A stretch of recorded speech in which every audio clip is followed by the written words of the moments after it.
Dis, Seigneur, si jamais tu me montres ce qu'il leur est promis, alors, Seigneur, ne me place pas avec les gens injustes.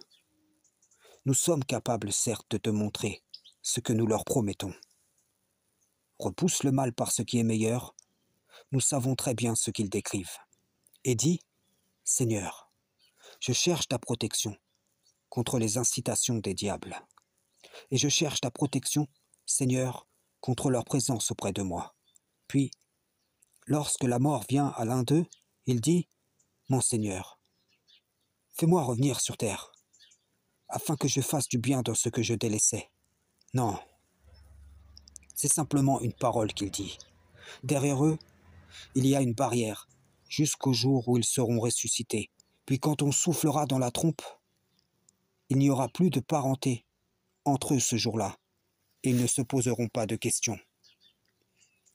Combien sont pleins d'une fausse assurance, tandis qu'ils se dirigent vers une redoutable réédition des comptes. Oui, combien observent partiellement le Coran et s'en contentent, tandis que les failles de leur piété sont des brèches que les diables exploitent pour alourdir la balance de leurs mauvaises actions. Ainsi, aussi, les gens prennent la prescription d'Allah pour une chose délaissée. Celui-ci accomplit la salate, mais s'intoxique par ce qu'il écoute.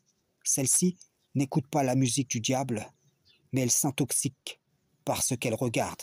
Un autre n'écoute ni ne regarde ces choses, mais il n'a aucune pudeur. Une autre est pudique, mais trahit ses efforts par son avarice. L'enfer sera plein de gens qui ont délaissé une partie ou l'autre de l'obéissance et qui diront au Seigneur, renvoie-nous, que nous fassions du bien dans ce que nous délaissions. Comprenez-moi, je ne blâme pas celui ou celle qui lutte en lui-même pour compléter sa piété.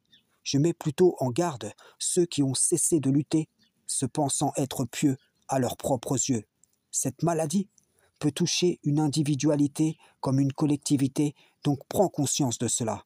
Avertis ton âme, préviens ta famille, appelle ta tribu, exhorte ton peuple, afin que nulle âme ne s'expose à sa perte à cause de ce qu'elle a délaissé.